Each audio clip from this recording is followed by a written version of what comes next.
Ang mabuting balita ng Panginoon ayon kay San Lucas, chapter 6, verse 17, 20-24. Noong panahong iyon, bumaba si Jesus kasama ang 12 at tumayo siya sa isang patag na lugar. Naroon ang marami sa kanyang mga alagad at ang napakaraming tao buhat sa Judea at Jerusalem at sa mga bayan sa baybaying dagat ng Tiro at Sidon.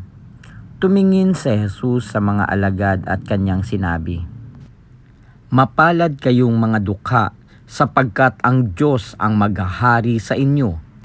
Mapalad kayong mga nagugutom ngayon, sapagkat kayo'y bubusugin. Mapalad kayong mga tumatangis ngayon, sapagkat kayo'y magagalak. Mapalad kayo kung dahil sa Anak ng Tao, kayo'y kinapupuutan. Ipinagtatabuyan at inaalimuran ng mga tao, at pati ang inyong pangalan ay kinasusuklaman. Magalak kayo at lumukso sa tuwa kung ito'y mangyari, sapagkat malaki ang inyong gantimpala sa langit. Gayon din ang ginawa ng kanilang mga ninuno sa mga propeta. Ngunit sa aba ninyong mayayaman ngayon, sapagkat nagtamasa na kayo ng kaginhawahan. Sa aba ninyong mga busog ngayon, sapagkat kayo'y magugutom.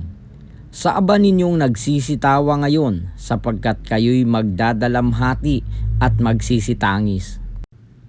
Sa aba ninyo kung kayo'y pinupuri ng lahat ng tao, sapagkat gayon din ang ginawa ng kanilang mga ninuno sa mga bulaang propeta." Ang mabuting balita ng Panginoon. Pinupuri ka namin, Panginoong Hesukristo.